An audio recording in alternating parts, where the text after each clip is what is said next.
In the Tory Lanez trial, we had opening statements. Opening statements are still actually going. We had to pause midway through for lunch.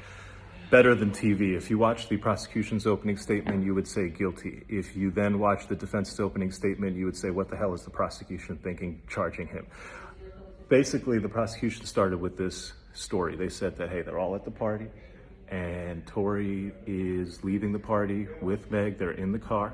An argument breaks out, during which Meg says and insults his skills as a rap artist. This leads to a situation where she gets out of the car and he shoots at her feet and yells, "Dance, bitch." And then she ends up at a hospital, and a doctor takes out 3 fragments of bullet wounds from her foot. Now, if you just hear, and the prosecution says that Kelsey, the other woman in the car, is going to testify that Tory shot Meg. And Kelsey has a text message where she texts somebody that, hey, Tory shot Meg. And then the rest of the prosecution's case is based on all these calls and texts where Tory's like, oh, I'm so sorry, oh, I'm so drunk. He never says that I shot him. He's just like, oh, I'm just so sorry, I'm so drunk. So question what he's apologizing for. So that's the prosecution's case. Seems pretty easy. Then the defense comes up, and man, it gets spicy. First, the defense goes, they're not telling you about half of what's going on. The most important thing they're not telling you about an eyewitness who saw 2 women fighting, Kelsey and Meg. And so let's talk about why them 2 are fighting. Let's talk about how she was in the front seat. The gun was caught in the front seat. Let's talk about how she might have gunpowder. She does have gunpowder. Let's talk about how this has nothing to do with the fight between Tory and Meg and everything to do with the fight between Meg and Kelsey. And then the defense starts dropping the bombs.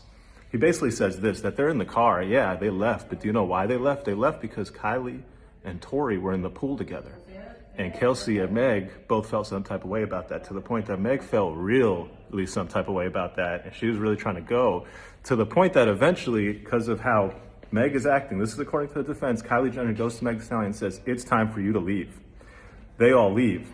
The defense's point is what happens in the car is this. Tory questions Kelsey, hey Kelsey, why are you backing up Meg for me trying to, get it on with Kylie Jenner? Meg has been snaking men from you your whole life. I hooked up with you, Kelsey, and then Meg went behind your back and hooked up with me. And Kelsey, this is not the first time.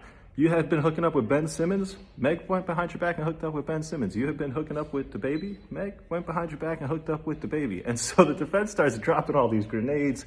The crowd is captivated. The jury's like, oh, what's going on? And there's every reason to believe that there could have been a fight here, not between Tory and Meg, but between Meg and Kelsey. And the shooting could have not been Tory. It could have been done by any one of the other people in that car.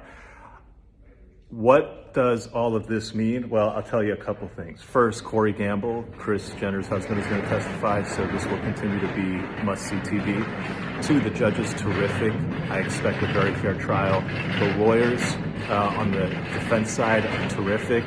I don't know what the government lawyer was doing, giving an opening presentation that made it seem like the most open and shut case ever, when in fact there are huge questions, including an eyewitness who saw 2 women fighting, suggesting that you have to explain that theory to the jury, and you didn't. So I don't love the prosecution's opening in that regard. Stay tuned. We'll have the full coverage here. It's up and it's stuck in the Tory Lanez trial. All right, we're back with the rest of the update in Tory Lanez. So we are taking our afternoon break. There's going to be more testimony at the end of the day. But right now, let me catch you up on what's happened since lunch. The defense continued and concluded their opening statement. They confirmed that their theory of the case is going to be that Kelsey was the shooter. Tory was just trying to break up the fight.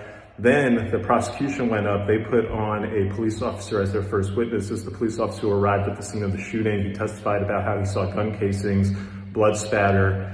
This was a big mistake in my opinion, because the defense attorney ended up tearing this police officer's testimony to shreds. He basically got the officer to admit that they did not use the proper evidence markers to mark and identify the location of every piece of evidence. So the police cannot tell you where blood was found exactly in relation to the gun casings, where, based on the trail of blood, the victim would have walked around. They can't tell and paint the whole story of what happened when the person got out of the car.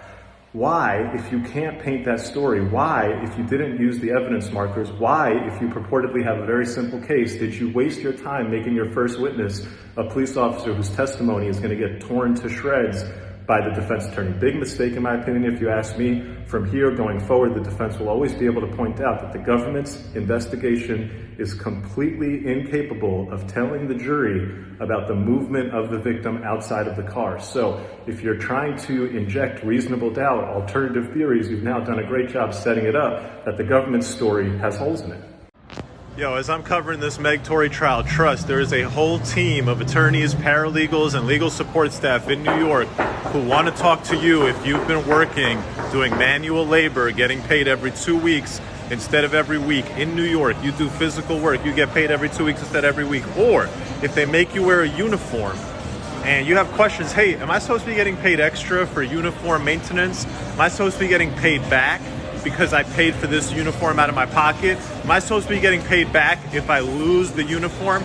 Listen, if you're in New York and you have these questions about getting paid every 2 weeks instead of every week in a manual labor job, about they make you wear a uniform and you're wondering, hey, are they paying me right? Should I be getting paid extra? Ask my office. Call 833-PAY-FAIR, 833-729-3247. Send us a DM. Let's get it.